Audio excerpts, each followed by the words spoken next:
Good day, everyone, and welcome to the GES third quarter fiscal 2021 earnings conference call. On the call are Carlos Alberini, Chief Executive Officer, and Katie Anderson, Chief Financial Officer. During today's call, the company will be making forward-looking statements, including comments regarding future plans, strategic initiatives, capital allocation, and short and long-term outlook, including potential impacts from the coronavirus pandemic.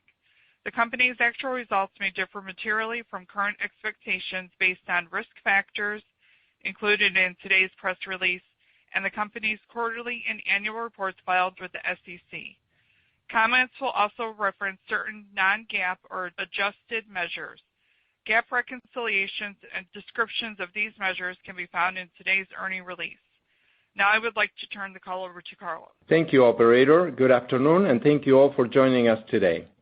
First, I hope you are all safe and healthy in light of the current challenges. At GES, we continue to control what we can control and to make the health and well-being of our teams, our customers, and the communities we serve our highest priority. Fortunately, with good planning and careful execution, we have been able to protect our people effectively. I'm very pleased to report that our team continues to excel in this environment. At times like these, resilience, the ability to adapt, fast decision-making, and strong execution are proving critical to win, and our team has exhibited every one of these traits at every turn. This crisis continues to test us all, and now with second waves in multiple places, it is clear that we are not running a sprint, but a marathon. We continue to stay focused on servicing our customers well, managing our cost structure tightly, optimizing margins, and controlling our inventories, balance sheet, and liquidity. On behalf of Paul and myself, I want to thank every member of our team. You are doing a great job, and you make us very proud.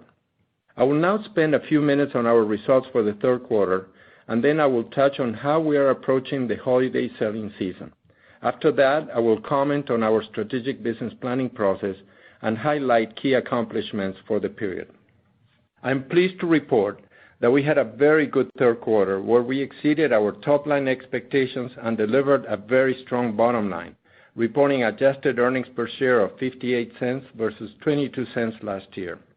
In the quarter, we more than doubled our adjusted operating profit and achieved an adjusted operating margin of 9.7%, which represents a 600 basis points expansion versus last year. It's worth noting that we delivered strong earnings on an 8% decrease in revenues for the period. In a very challenging environment, we achieved very solid gross margin performance and delivered healthy operating margin expansion in most of our businesses. The most significant improvement was driven by our business in Europe, which benefited from increased wholesale revenues. We enabled the increased revenues when we elongated the fall-winter season shipping window and canceled the development of the pre-spring-summer line.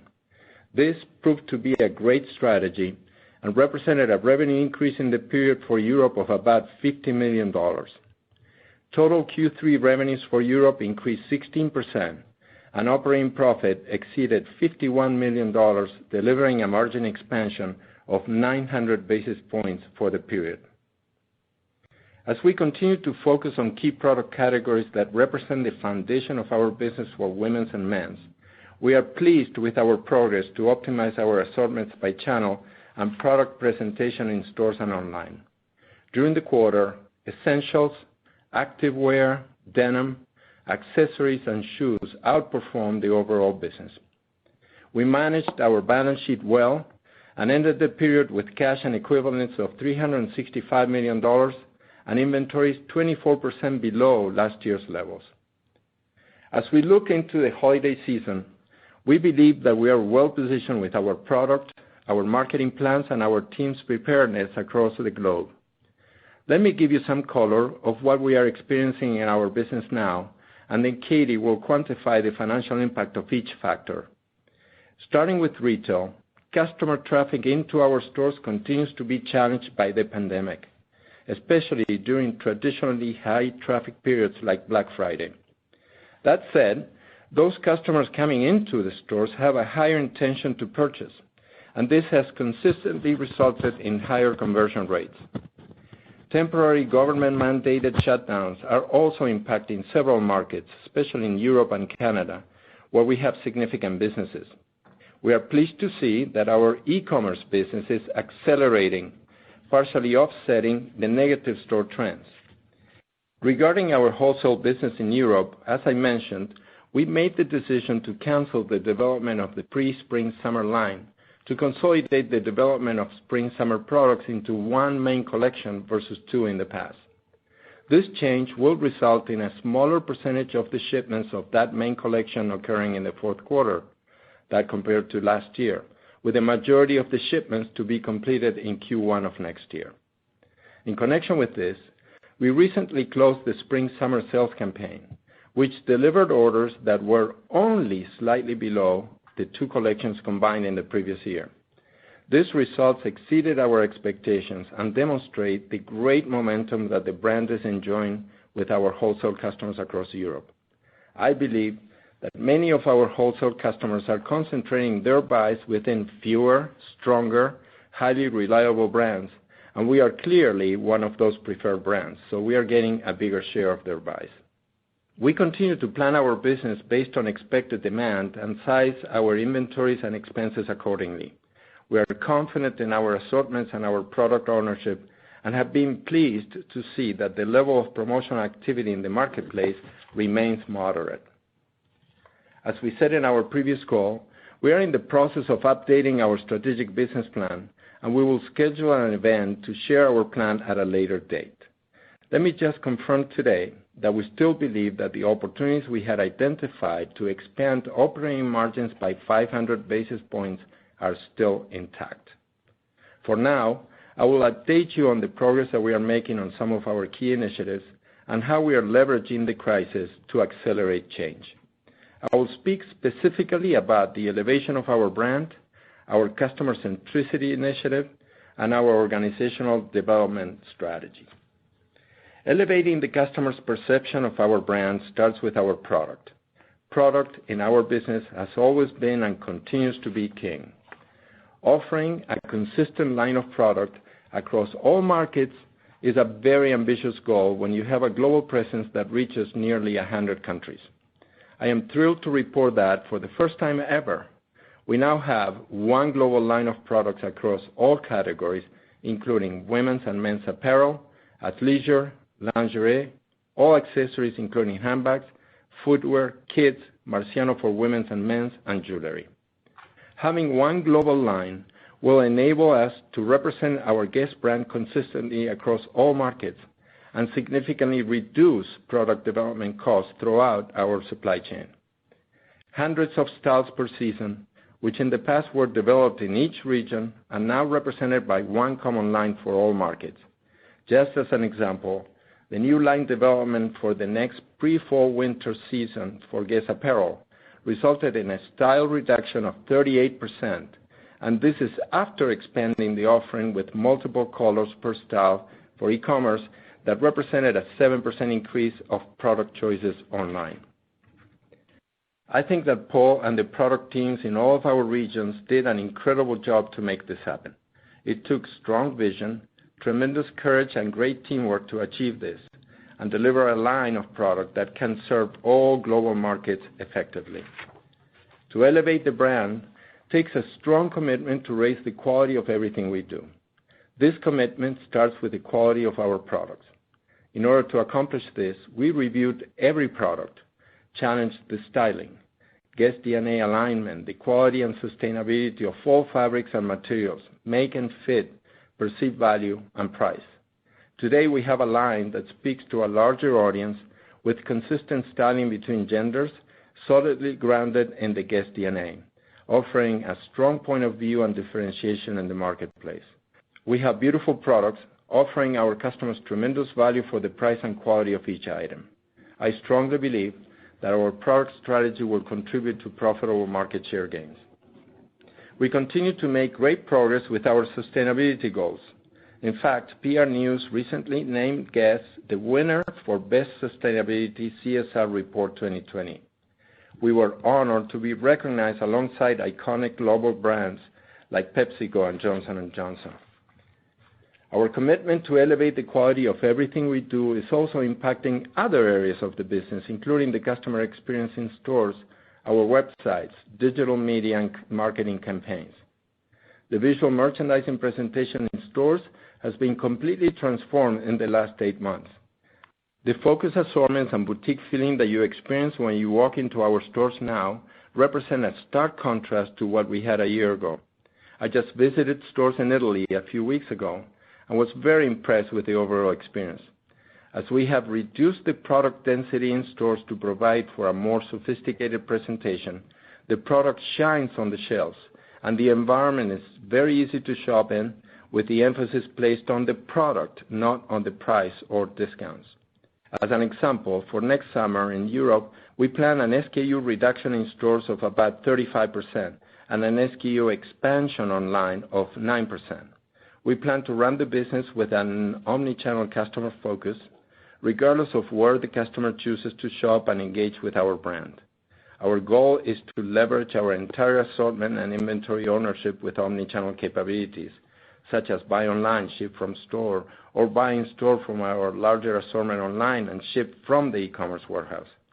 These capabilities are available in the Americas today and will be fully implemented in Europe next year. Next is our initiative about customer centricity, which we introduced last year. As you know, since the pandemic began, we have been working hard to accelerate the implementation of our plan. We are pleased to report that we have completed the implementation of the Salesforce platform in the US and Canada and all over Europe except for Russia, which is scheduled for next February. We are very pleased with the speed and overall performance of the platform and are confident it enables a significantly faster and improved customer experience, better conversion and engagement, and it will contribute to significant growth of our digital business. We also made significant progress with our Customer 360 project. This suite has also been developed by Salesforce and is an integrated tool to optimize customer data capture, journey engagement, personalized marketing, and results analysis. We have already implemented the customer service and marketing cloud solutions, which are part of the suite, and we are currently working on the Social Studio application. We plan to complete the full implementation of the Customer 360 solution by the end of next year. The third initiative relates to our global organizational development strategy. We plan to optimize performance management and accountabilities. We'll be eliminating redundancies across our global organization, leveraging technology to do a lot more with less in every area of our operation. Our goal is to complete the implementation of this project by the end of next year as well. In closing, since GES started 40 years ago, the company has always adapted its business very effectively to the challenges presented by the market, the environment, and new customer preferences. Throughout its entire history, this company has evolved successfully time and time again. I strongly believe that today presents our company with yet another opportunity to transform our business and increase our earnings power.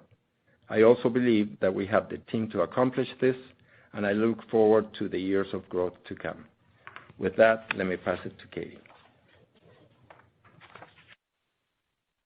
Thank you, Carlos. Good afternoon, everyone. So today is my 1-year anniversary at GES. Exactly a year ago, we were presenting our strategic business plan to you. Little did I know then that we were going to have the year that would follow. Today, I am very proud to report our results for the third quarter, which I believe demonstrate the power of agile planning and solid execution. In the midst of a very challenging environment, we delivered substantial sequential improvement in sales, exceeding our expectations, significantly expanded operating margins, and tightly managed inventory and working capital. We are extremely happy with our liquidity position, which is especially strong given the extraordinary circumstances that we have faced so far this year.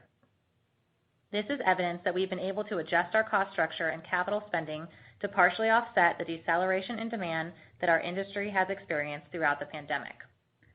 But as importantly as knowing what to cut is knowing when and where to invest to fuel future growth in the company while maintaining liquidity and profitability. We continue to support our efforts in digital and omni-channel initiatives as well as investments to support long-term cost savings.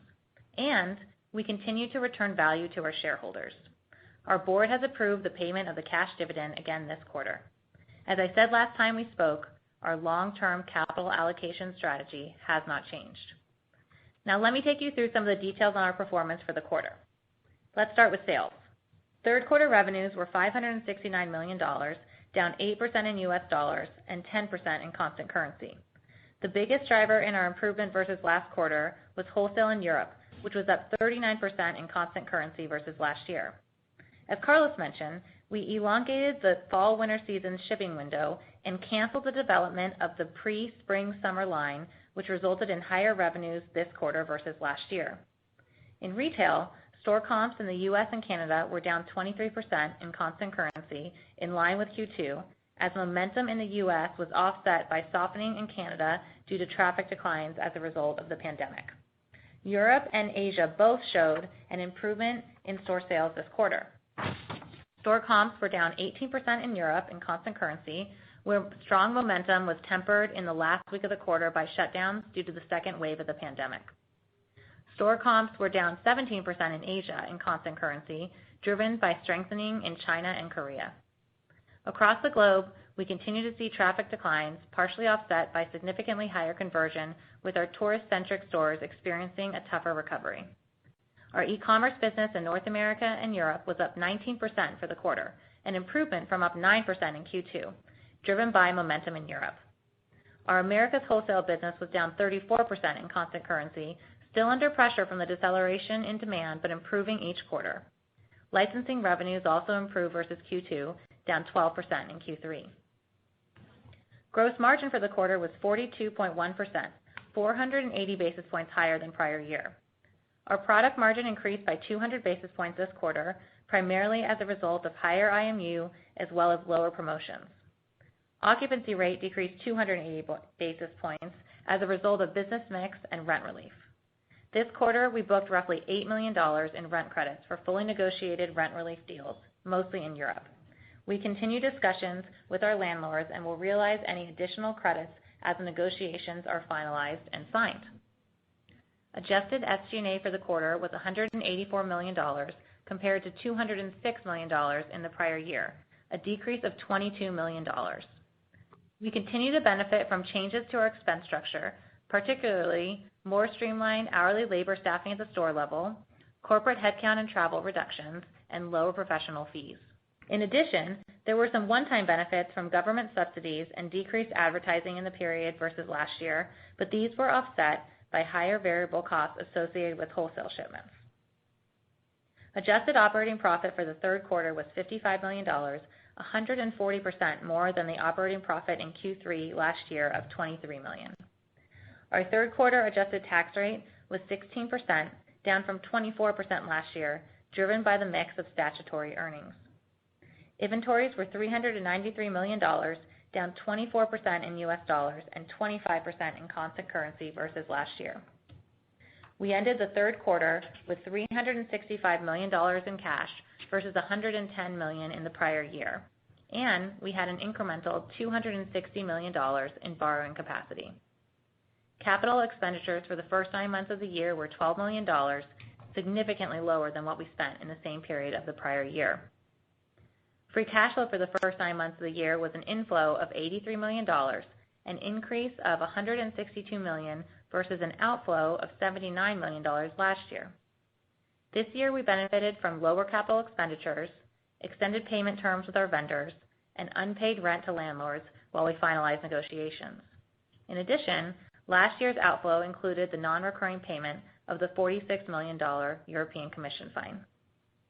Given the continued level of uncertainty in the current environment, we are not going to provide formal guidance. However, let me walk you through how we are thinking about the fourth quarter. We expect fourth quarter revenues to be down in the low to mid-20s to prior year. As Carlos mentioned, there are 3 main factors driving this decrease. As the pandemic persists worldwide, we expect the continued pressure on customer traffic to negatively impact store sales. At the same time, the momentum in our e-commerce business will partially offset this decline.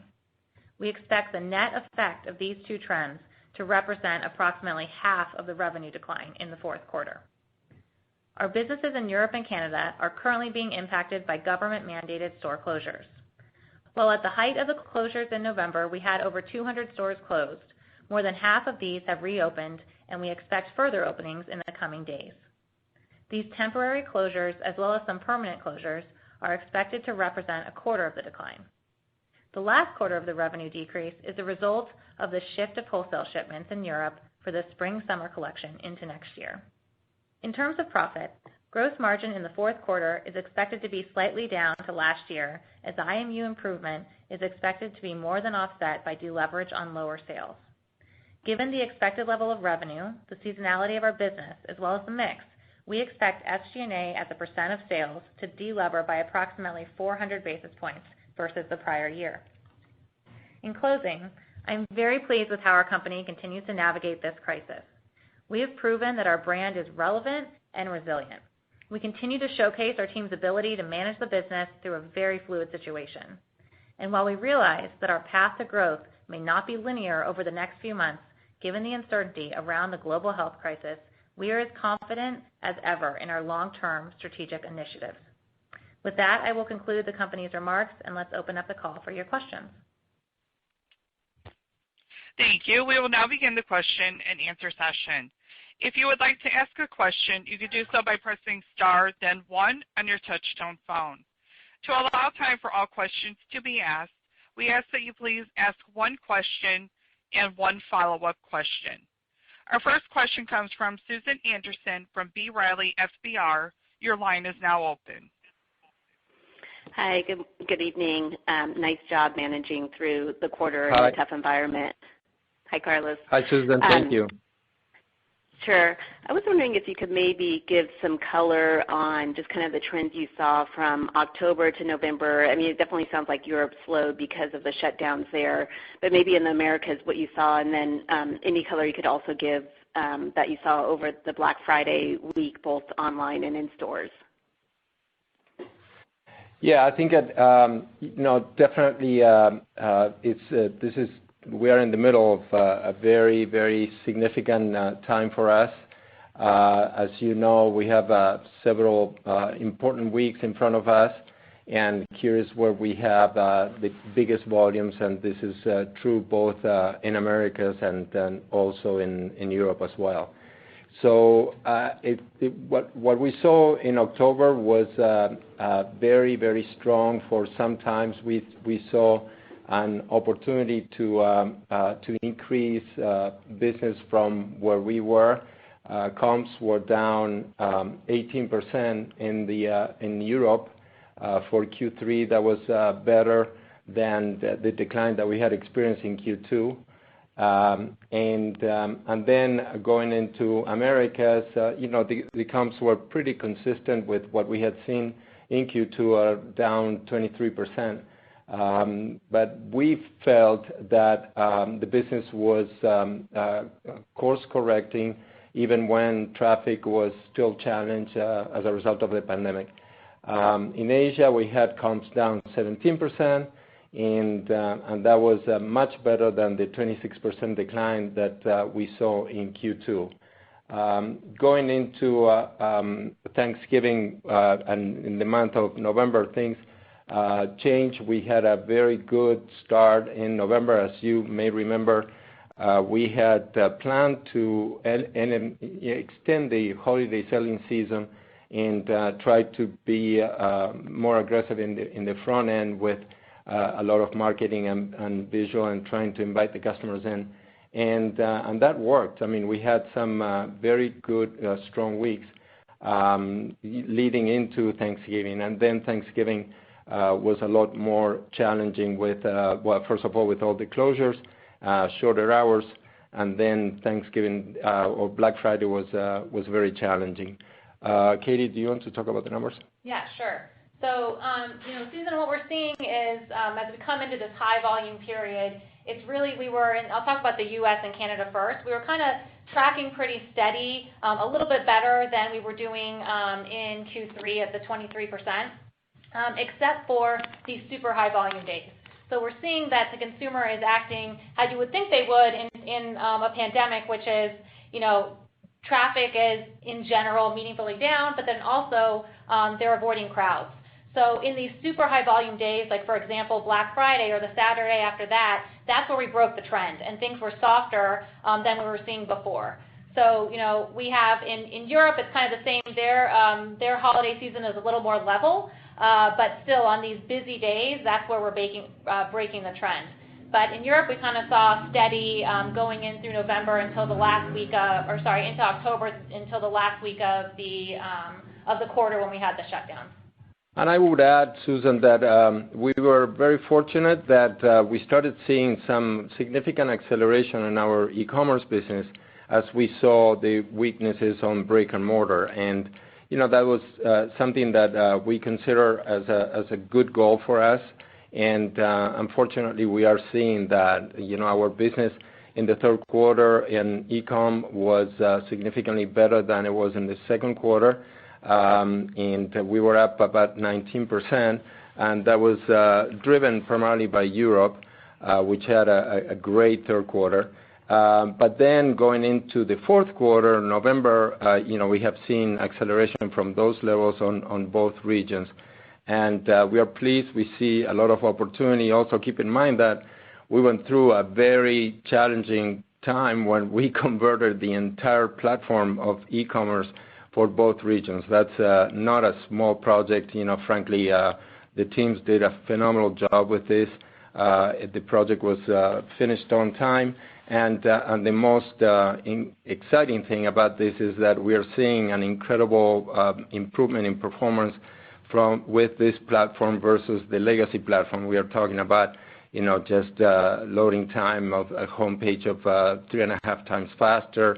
We're seeing a 23% increase in conversion rates. We are seeing a lot of more engagement and more time spent on the site as a result of all this. So we are very excited, and we think that now that all that big challenge is behind us, we have a big opportunity in front of us with e-commerce.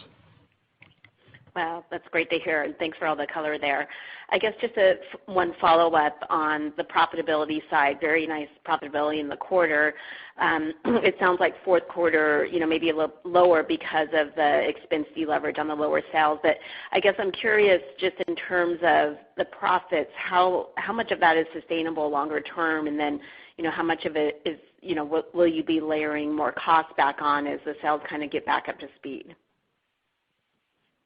Yeah, let me start. Obviously the third quarter was somewhat unusual because of a lot of the increase in revenues relative to what we were expecting came through the wholesale business in Europe, and that was a very profitable increment to our top line. And that allowed us to leverage our cost structure, much more efficiently and drove a lot of additional profitability. Definitely, we are looking at the fourth quarter in a different way. On one hand, we have all the store closures that, just represented more than 200 stores at some point, but we're looking at a very different picture now. And then we have this change that we made to our business at wholesale, where we decided to cancel the pre-spring-summer collection, so then we could give time to the fall-winter collection to sell through. And frankly, that worked.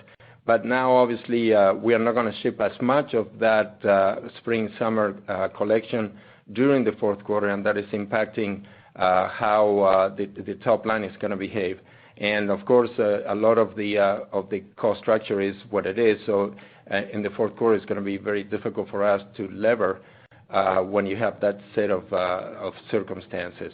And the good news about this is that all that revenue base that we will be losing in the fourth quarter is not lost, because the line has done very well, as I said in my prepared remarks. We are barely down to the two collections that we had last year. So we feel that this is a huge success story. And again, that revenue base is not going away, but it's going to be reported or shipped in the first quarter of next year. Katie? Yeah, so Susan, we gained 200 basis points in product margin this past quarter, mostly IMU, and then we also, as Carlos said, had some leverage with our business mix on the occupancy line. We also had $8 million of rent relief in this quarter. Most of that's from Europe. It's worth about 140 basis points. And again, looking into Q4, we're not going to see that. We're not expecting that type of expansion. We anticipate further IMU improvements, but as Carlos mentioned, with the pressure on the sales in that quarter, we're going to have deleverage. Got it. Okay, that's really helpful. Thanks so much, you guys. Good luck this holiday season. Thank you, Susan. Same to you. Thank you. Our next question comes from Janine Stichter from Jefferies & Company. Your line is now open. Hi. Congrats on all the progress. Thank you, Janine. You're welcome. I wanted to ask about the global product line. Seems like that's a pretty big accomplishment getting that completed. I wanted to hear more about the benefits you expect to see from that, both visually in terms of global presentation and then also on the IMU side, how you feel about driving efficiencies just as you're able to consolidate your buys. Thank you. Great, thank you. Yeah, no, you just hit exactly on the key points. We think that the most important thing about this is just to present the brand on a consistent basis across the entire globe, and that is such a hard thing to do. We feel that we are finally there. We feel that the product is amazing, and it's great to even see our own people, our own teams in the different territories and regions, and our own customers, wholesale customers, when we did big presentation in Lugano very recently, just seeing everybody embracing the line for their own markets. Of course, there are going to be specific needs, and we plan to embrace those needs as well and try to really adopt certain pieces or certain parts of the line. For that reason, we have kept some capsules of design teams in different places just to, again, augment what that core line, main line is going to be. We think that in addition to that, the opportunity to really make the whole product development process much more efficient is just phenomenal. We have already benefited in IMU opportunities. We have made a big effort in the last few years just trying to increase IMU very successfully. And in many cases, we were using similar fabrics. We were trying to really leverage the different vendor relationships that we had. And I think I mentioned in a previous call that we had already consolidated our vendor base pretty dramatically, and that was by just using common vendors for both regions, especially Europe and the Americas. But now we have one line.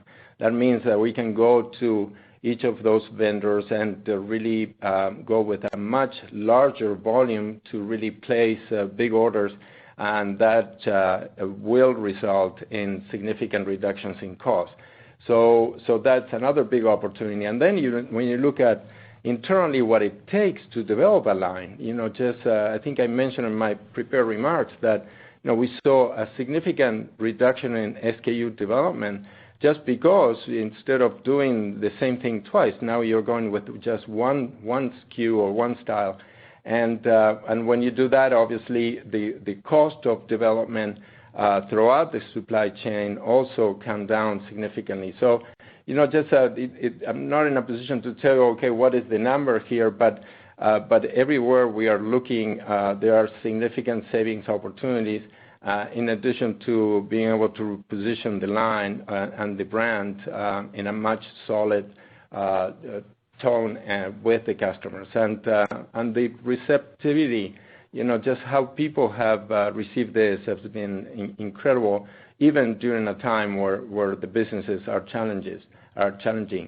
And we see that many of our wholesale customers are buying more, even with when you consider that the pandemic is creating significant pressure on demand.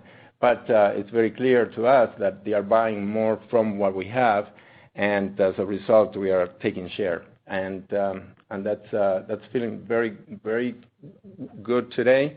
And I think it will have a big opportunity as the next, once we are on the other side of this, because I think that those partnerships are going to continue to grow. When I think of the plan you laid out last December, I think a big piece of the margin improvement was coming from the logistics side. Maybe just update us on where you are in terms of logistics improvement, I think both in Europe and then anything that's going on globally. Thank you. Yeah, thank you, Janine. Yes, it's, you may recall when I came back to the company, the company was going through some challenging times on logistics, especially in Europe. There had been a whole reset of the network, and there were several areas that were difficult there. And one of my top priorities when I started was to address that. Fortunately, the team did a great job on this as well, and we were able to reduce the cost pretty significantly. We have renegotiated all those contracts that were so painful to us back then.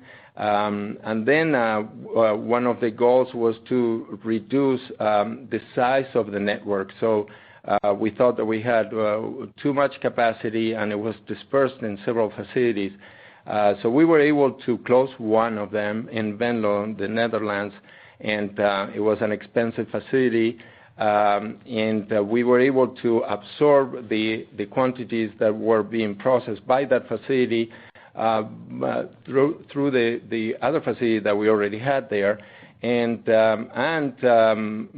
very, very successfully, we transferred that facility to a third party, and we were able to really do that without absorbing any liabilities, or the lease was taken over, the assets were paid for, are being paid for, and we consider that a big success. And then we are also opening a new facility. For now it's temporary, but we are considering this new market as a long-term opportunity in Poland. And labor rates are significantly lower there, and we're going to be servicing our e-commerce business from there, or part of it. And we are very excited about the opportunities that new initiative is presenting. So then you look at the Americas. I think we have some opportunities to automate some things, especially in Canada, and we'll probably invest some money into this in the next couple of years. We look forward to sharing more of the plans when we have that event, when we share our strategy with you. Great. Thanks so much. Thank you, Janine. Thank you. Our next question comes from Omar Saad from Evercore ISI. Your line is now open. Thanks for taking my question. Very, very nice quarter. Thank you. Carlos, How are you, Omar? I wanted to dig, of course. Great job. Carlos, I wanted to talk to you a little bit more about the Europe strength. It was really, really big numbers there. I know things have shut down a bit since, but maybe you could dive in a little bit. What's at the root of the demand? It sounded like some of it's in the wholesale channel. Are you seeing kind of consumer social activity be the underlying driver? And then I think linked to that, how does the news of the vaccine, affect your outlook, especially given, Guess's position as such a, important fashion brand, and it's kind of historically tied to going out and being social. Maybe you could talk about those two kind of somewhat related topics. Thanks. Yeah, thank you, Omar. Well, I mean, Europe, as you know, has become our biggest business, and we love to win there, of course, and we consider the territory very critical and to our long-term strategy, but also we see a lot of white space still in the territory. So we are very excited. We are relatively mature if you look at the southern countries, but we have a lot of opportunity, and we have been winning in the eastern countries and many other areas when you look towards the north from the Mediterranean basin. And I think that the business is very well balanced. We have a very strong retail base, and we have a super strong wholesale base. Wholesale, I think, is probably 8 consecutive seasons of growth and outstanding sell-through performance there. They were on fire. They have been, and of course we have a very mature network with more than 8,000 doors.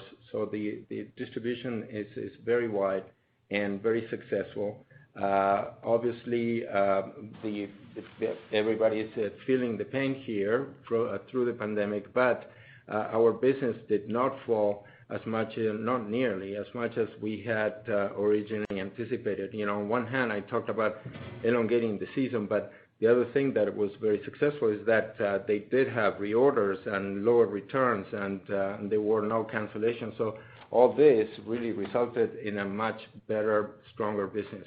After the lockdown, we are seeing that some of the direction that we are taking is right on for what the market needs. More timeless type of product, being careful with how we value the product and giving more for the money. The quality that we are putting into the product is all resonating with those customers. We have a strong focus on athleisure. This is a category that we didn't even have a season ago, and we just saw that 7% of the adult apparel sales was athleisure. So you can see what type of success we're having. Then Denim Carryover, this is a new program. We are using something called, like close to what you are familiar with as a never out of stock type of program, and this is working very well. 60% of our total denim sales are coming from that. Our handbags are just second to none. There is nothing in the marketplace that compares to what we have, the product we have, at the prices we have. And then we have a very strong line of men's in accessories and footwear, for example. So all this is driving a lot of the success. When you talk about customers, we were having a very good trend in the third quarter at retail, and then obviously the second waves really impacted us tremendously. We think that this is completely temporary, and we think that customer is just waiting. And of course, they celebrate socializing and everything else, but I think that once people feel better about the virus, we are going to renew that momentum very quickly.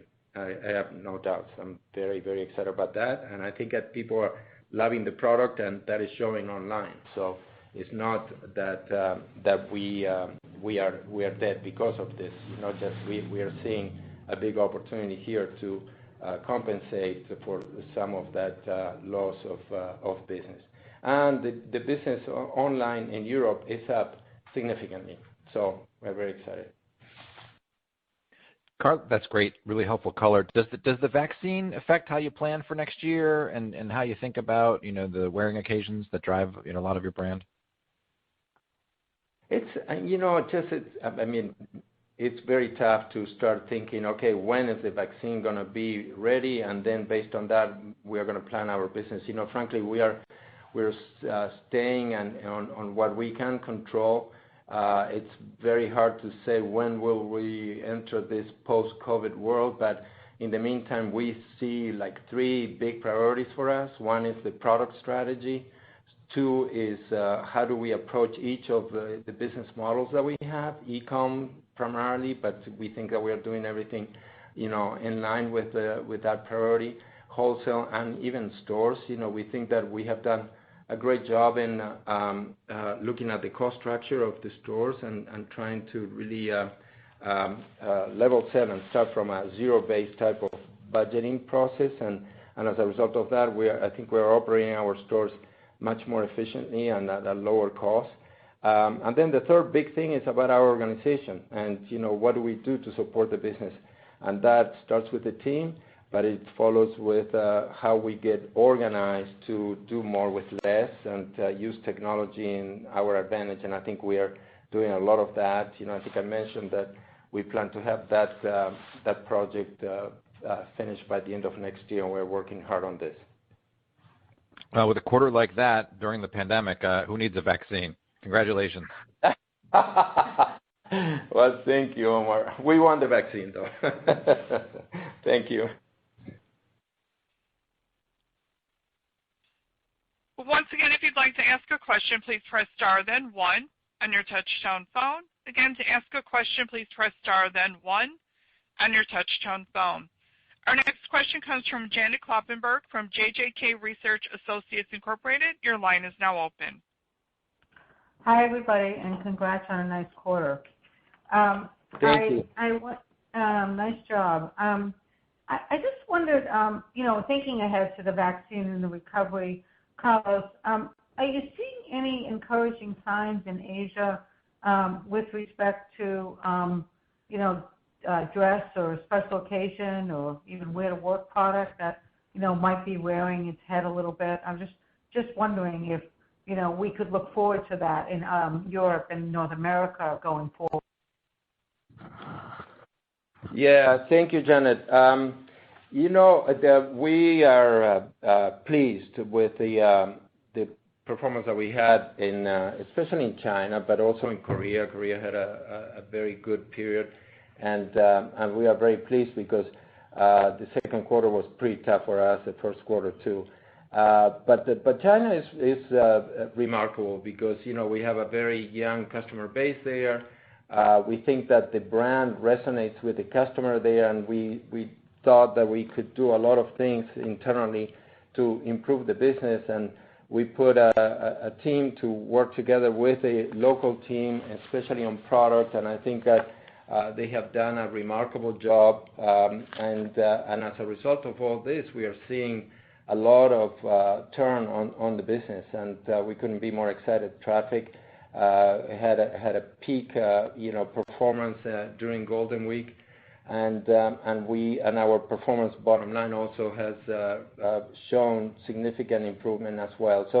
So we are happy. When you look at the product, we went back to our core line, and we try to really be very careful with not overbuying and having the brand well represented in that market, and guess what? It worked. So we just obviously we have a good business in dresses, and there are some categories that you would consider at least more dressy than just athleisure, which seems to be the only thing that has sold very well in the other markets while the pandemic is there.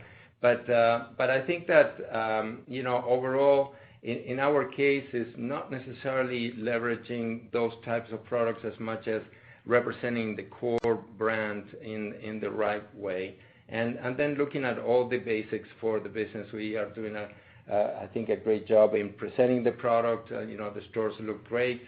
I think that the team is very, very engaged and always shows tremendous energy there, and they know the markets very well. And then we did a lot of work to really clean the portfolio, just in eliminating or closing stores that were not in line with the brand or that were not profitable. So we are down to 102 stores, and we believe that is a good place. We're also working with franchisees to represent us in several more secondary cities, and we have already a few relationships, and we plan to have a few more by the end of the year.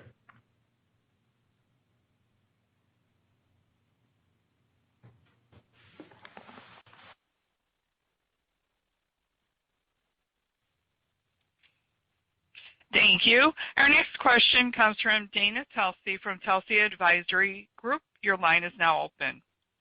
Good afternoon, everyone. As you think about the expenses and preparing for holiday and beyond, what are you seeing in terms of shipping, freight, surcharges? Obviously, we've heard of increases there. How are you planning for that? And are there any offsets on the expense line that we should be looking for as you continue to reinvigorate the business?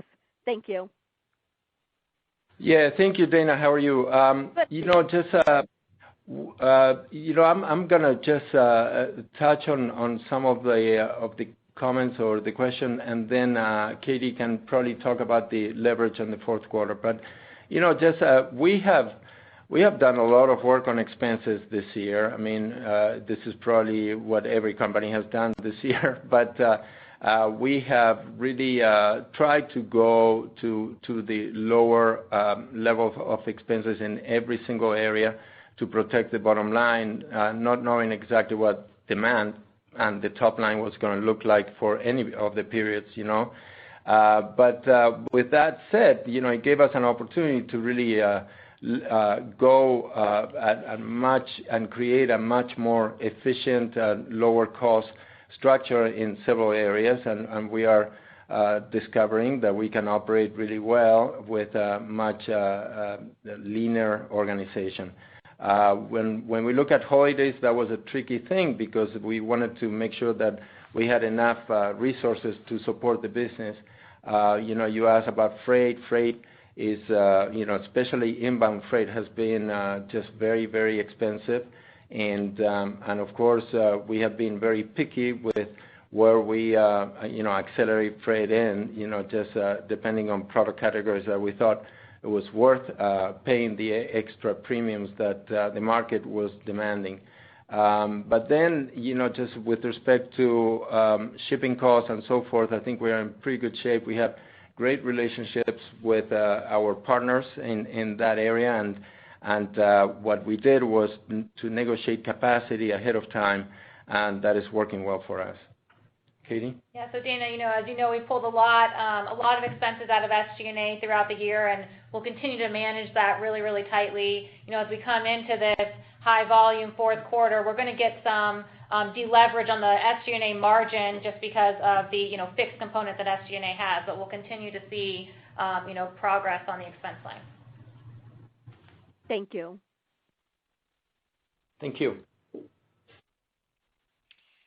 And we have no further questions in queue. At this time, I will turn the call back over to Carlos. Thank you. Well, thank you all for your participation today. I'm really grateful that we have the opportunity, the determination, and also the support to make our company better as a result of these very challenging times. We'll keep you updated on our progress, and we want to wish you all a very happy holidays and a prosperous new year. And thank you again for participating today. Thank you, ladies and gentlemen. This concludes today's conference call. Thank you for your participation. You may now disconnect.